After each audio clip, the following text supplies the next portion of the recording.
When are Arsenal expected to make a bid for Mohammed Kudus?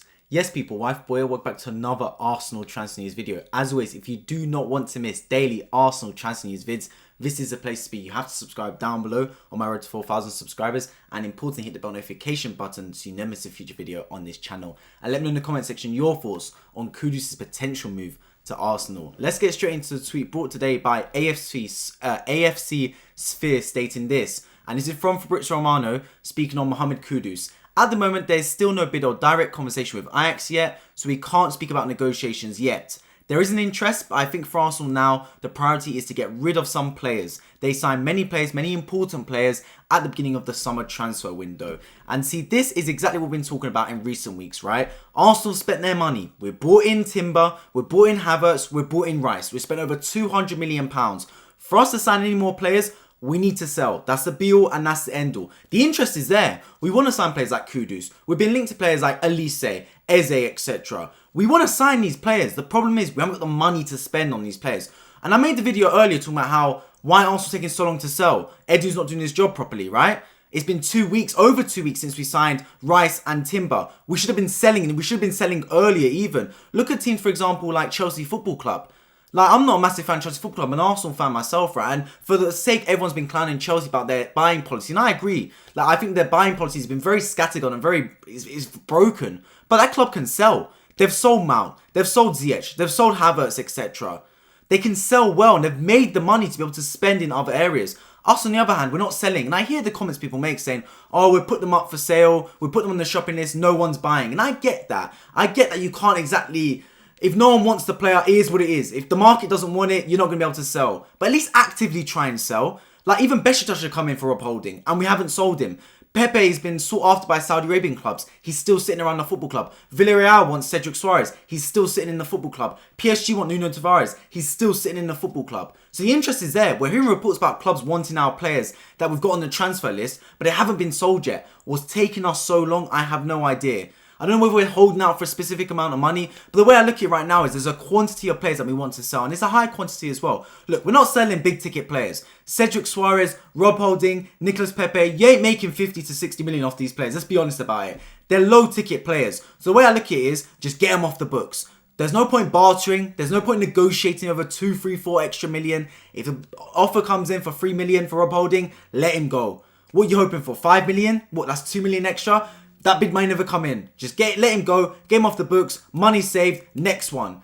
Sell, sell, sell, sell, sell. That should be the name of the game right now. And we're not doing that. Because the interest is there for players like Kudus. The interest is there for players like Elise. And this is my thing right now that's really annoying me. Because a lot of Arsenal fans were saying, oh, I was a little bit harsh on Edu. Saying all I was saying about how he's not doing his job properly. Look, the way Edu's been buying, no problem whatsoever. He's brought the players in. He's negotiated well. No problem. But that's half his job. The other half is to sell well. And in my opinion, over the sample size that Edu's had at Arsenal Football Club, he has not sold well. Bernd Leno was a player he sold that for me is a very good goalkeeper. He got 8 million for Bernd Leno. For me, you can get at least 15 to 20 million for Bernd Leno. At the very least. I think Dean Henderson might go for 20 million. And that's a Manchester United backup goalkeeper. Do you get what I mean? Like the money can be made for Bernd Leno. That's a decent keeper. A number 1 for Fulham, did fantastic last season. I don't remember one occasion where Edu's actually sold really well. In my opinion, over the past 10 years, the only time I can remember Arsenal actually selling well is Oxlade-Chamberlain for 40 million to Liverpool and Alex Iwobi for like 35 million to Everton. Those are the only 2 times where I can sit here and genuinely go, we did really well selling those players. That's the only time. Every other time when we've sold a player, I've either not wanted to sell them or I believe we've got far less than the market value for that player.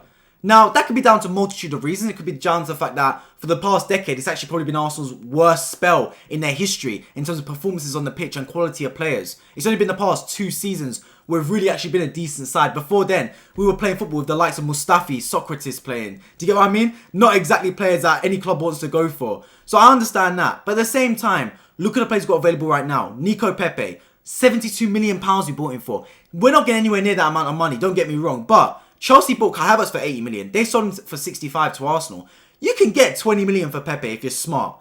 Like, I know that even that's bad business given we spent 72 million on him. But you got to cut your losses sometimes in football, right? You know what I mean? You invest in a stock, the value's gone down, you don't want it to go down anymore, you want to pull out, take whatever money you've got left and invest it elsewhere. You can get 20 million for Pepe. Equally, Nuno Tavares, He's not exactly going to break into the Arsenal team anytime soon, but he's still an energetic, raw, athletic footballer. You can get 10 million for him maybe, 12 on a good day. Why aren't we selling these type of players? I don't get it.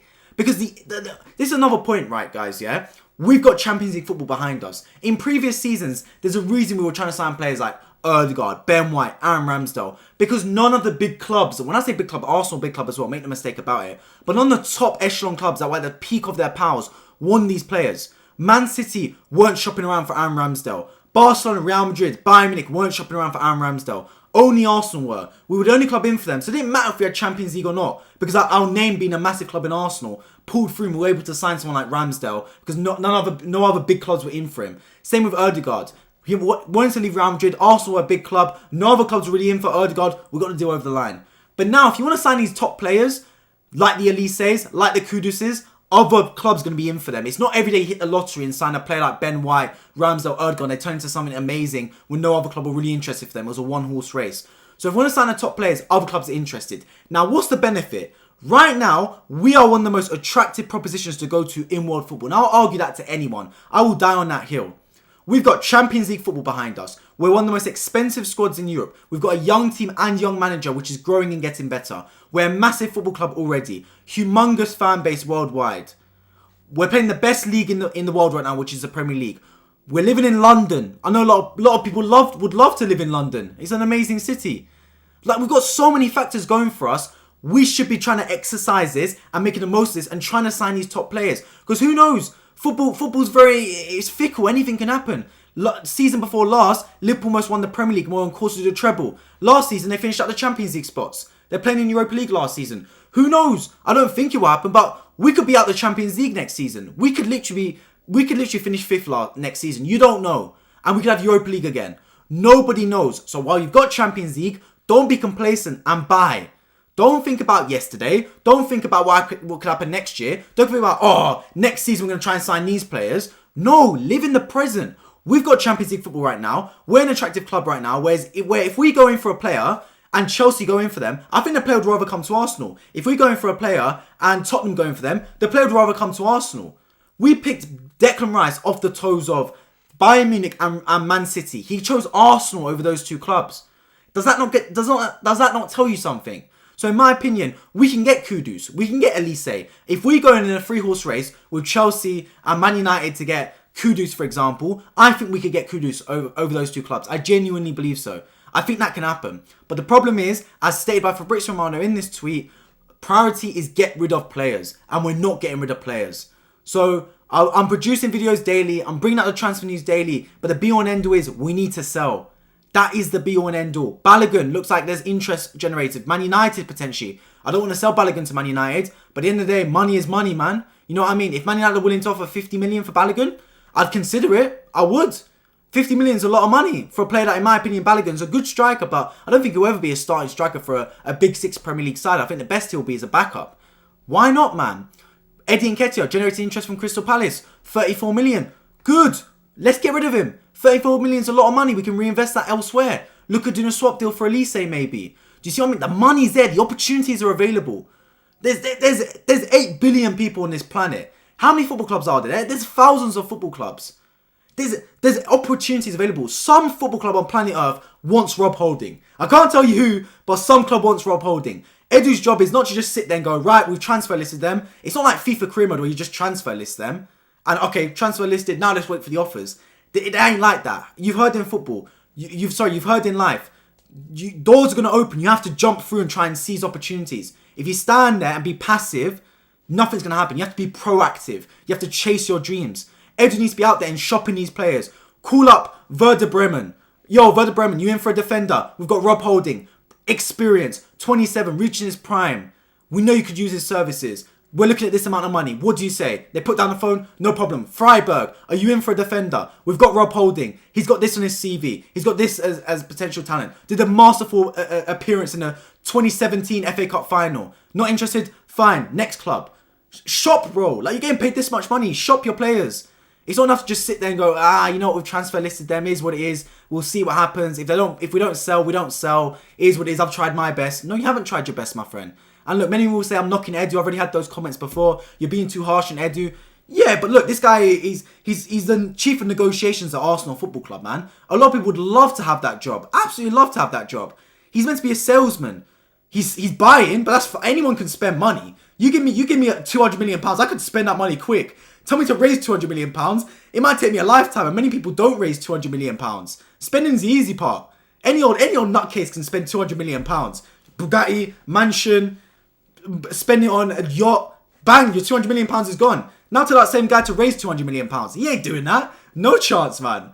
That's the hard part. Making money is the hard part. Spending's the easy part. Edu can spend very well. I have no problem with that.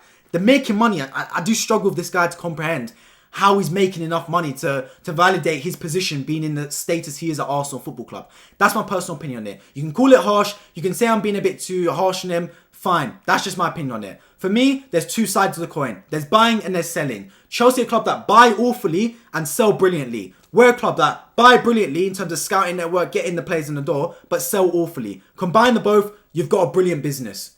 Arsenal aren't doing that. So Edu, roll up your sleeves, start selling, because the only way we're bringing in players is if we sell. And right now we ain't selling. Like I said at the start of the video, Timber, Rice were signed over 2 weeks ago. The paperwork was done. The players had done their medical and they were Arsenal players confirmed. And in those 2 weeks, who have we sold? No one. And that's a problem. Because speed is everything in football, just like it is in business. And we aren't operating with enough speed. Because before you know it, the transfer window will end and Kudus will be at Chelsea. Elise will be at Man City. Eze will be at Liverpool, who knows. Lavia will be at Liverpool. And all our transfer targets have gone to other clubs because they sold quickly and they bought quickly. And what were we doing? We're still sitting on Pepe, who's got 1 year left in his contract. We're still sitting on Holding and Cedric, who are still baking in the football club, getting their wages and not touching the football fields. That is why I worry about Arsenal Football Club. Because the way I look at it is this. We always do 70% of the job right. But the extra little 30%, that could be the difference between winning the league or not. Because it can be the difference. If we sell these players and bring in a Elise or a Kudus, that could be the difference between us winning the league. You never know. But we never seem to go that extra mile. And that is what irritates me. We do a good job, but we never do an elite job or a great job. That's my problem. Let me know your thoughts in the comment section. I've discussed an awful lot in this video. If you disagree, please do let me know. I won't take any offense to it. Let me know your opinion. That's exactly what this channel is about. Giving your opinion in the comment section. If you appreciated my opinion on what I was saying about Arsenal, make sure you subscribe down below for daily Arsenal transfer news videos. You do not want to miss them. Drop a like down below if this video gets out to more people in the algorithm. And I hope to catch you all in my next one. Take care.